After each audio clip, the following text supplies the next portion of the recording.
Hi po, may nakita na naman akong nag-comment sa TikTok account ko at ito ang sabi niya. Natanggap ko na po yung item, but mali po ang dumating. Pwede po ba ako mag-refund kapag ang shop is banned?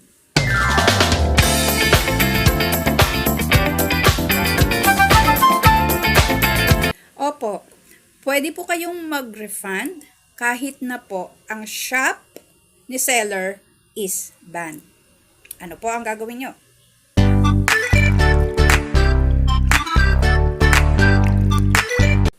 Ang gagawin nyo po is to contact the customer service. Now, pagka-contact nyo po sa customer service, kailangan meron po kayong evidence na ipapakita o proof. Dapat po yung picture is clear, na mali po yung natanggap yung item. Hindi naman po actually video ang hinihingi ng customer service. Pwede na po ang picture. Basta po malinaw yung picture na mali. Doon po sa order details nyo, may picture po doon. I-screenshot nyo din yun para ma-compare po ni customer service na mali talaga ang pinadala sa inyo ni seller. After providing the clear photos and comparison of the pictures, explain mo din kay customer service na you're trying to contact si seller, ban yung kanyang account. Si customer service kasi ang may wide range o siya yung may access kahit banned pa yung shop ni seller. Siya yung makakatulong sa'yo in fully kung gusto mong mag-refund kahit naka-banned yung shop ni seller. Siya ang gagawa ng report, siya magkakaroon ng access doon, malalaman din niya kung bakit naka-ban yung shop ni seller. Be patient.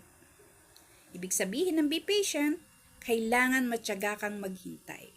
Kasi hindi porket na-report mo na yung situation o yung issue, agad-agad mare-resolve na ng platform yung problema mo. No.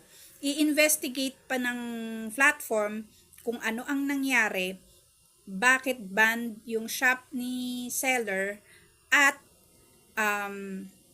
worth ba yung pagre-refund mo doon sa in-order mo. Ma-refund mo in full yung perang ibinayad mo.